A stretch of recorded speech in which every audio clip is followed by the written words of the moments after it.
Mi nombre es Ana Perianes, soy propietaria de la clínica Salute en Lloret de Mar. Es una clínica de especialidades de fisioterapia y salud. Todo empieza en el aparato vestibular. El aparato vestibular se compone de los vestíbulos y de los canales semicirculares del oído, junto con los nervios vestibulares. Lo que nosotros tratamos es el tratamiento fisioterapéutico de las patologías derivadas del sistema vestibular. En realidad no es que exista un grupo en concreto, de hecho nosotros hemos tenido pacientes desde los 16 meses hasta actualmente los 79 años, si no recuerdo mal. Entonces es una patología que te puede afectar en todas las etapas de la vida. Hay muchas y muy diferentes.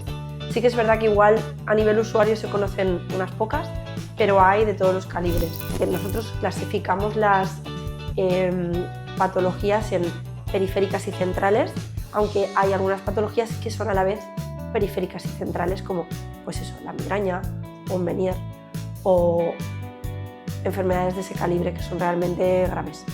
Hay algunas patologías, sobre todo las de tipo periférico, que sí las podemos llevar a cero, ¿no? Erradicarlas por completo, o si más no, depende de la persona. Es de lo más habitual que nos llega a consulta junto con las hipofunciones. VPPB son las siglas de vértigo posicional paroxístico benigno. Es una de las patologías más habituales que te entran en clínica, sobre todo para tratar patología vestibular, y viene a ser ese movimiento de otolitos por los canales semicirculares que no son eliminados de forma natural, se quedan un poquito atascados a medio camino. Entonces lo que pasa es que ese líquido, cuando tú provocas el movimiento en ese canal, se desencadena un vértigo que ya te da la pista, ¿no? Muchas veces hacia qué canal ha quedado obturado, ¿no? Estas son las gafas que nosotros utilizamos para hacer el diagnóstico del nistagmo del ojo. Son unas gafas que cuando se las pone el paciente no ve nada, está en oscuridad completa, y aquí tiene una cámara que apunta directamente al ojo mediante luces infrarrojas. Entonces nosotros lo que vemos en la cámara es el movimiento nistágmico del ojo. La posición más típica es la de Dix-Hallpike, normalmente es la que se utiliza para testear los canales posteriores. Ponemos al paciente tumbado boca arriba y lo que hacemos es mantener la cabeza 20 segundos en flexión hacia el lado que nosotros tenemos la sospecha que hay las otocóneas libres. Entonces lo mantenemos 20 segundos y lo tumbamos hacia atrás, provocando una extensión de cuello, normalmente con la cabeza fuera de la camilla.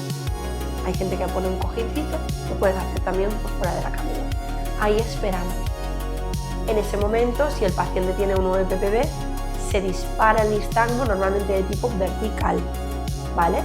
Tiene que cumplir unos criterios que se llaman FLIPA, nosotros le llamamos FLIPA porque son también las iniciales de todas las características clínicas que tiene que cumplir ese nistagmo para ser clasificado como periférico y de tipo VPPB. Para tratar patología vestibular también utilizamos el sillón rotatorio. El sillón rotatorio es un sillón que gira de forma infinita, que se llama sobre su eje, y lo que hace nos ayuda a tratar, por ejemplo, problemas de erección, problemas veccionales, ¿no? Es muy importante que estén regulados los dos nervios de los dos lados de cada oído, ¿no? Tienen que estar los dos a la misma par.